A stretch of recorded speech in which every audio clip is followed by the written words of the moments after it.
تو قوی تری از آنچه فکر میکنی.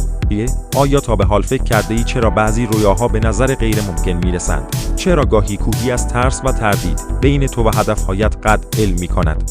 جواب ساده است، زیرا تو لیاقت چیزهای بزرگ را داری و جهان همیشه قبل از دادن بزرگترین هدیه ها تو را آزمایش میکند. میدانم گاهی خستگی، شکست‌های گذشته یا حرف مردم صدای درونت را خفه می‌کنند، اما همین امروز تصمیم بگیر دیگر اجازه نده ترس نویسنده زندگی تو باشد. هر قدم کوچک، هر اشک ریخته، هر شب بیخوابی، همه اینها ذره ذره تو را به نسخه قوی‌تر خودت تبدیل می‌کنند. فراموش نکن، الماسی زیر فشار ساخته می‌شود. پروانه پس از مبارزه با پیل پرواز می‌کند. تو هم برای درخشیدن نیاز داری کمی مقاومت کنی، حتی اگر راه گم کردی، حتی اگر زمین خوردی. بلند شو، نه برای اثبات چیزی به دیگران، بلکه برای ثابت کردن به خودت که تابع محدودیت‌ها نیستی.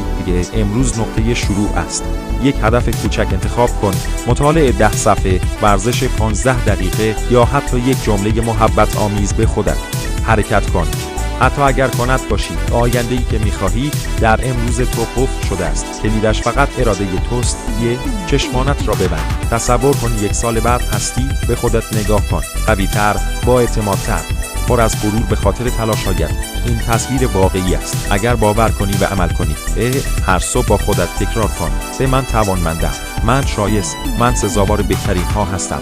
و هر شب قدردان قدم‌هایت باش، حتی اگر کوچک باشند. جهان منتظر نبوغ توست. برخیز، به درخش و اثبات کن که هیچ رویایی بزرگتر از اراده تو نیست. پایان امروز تو شروع افسانه فرداست. حالا برو و آن را زندگی کن.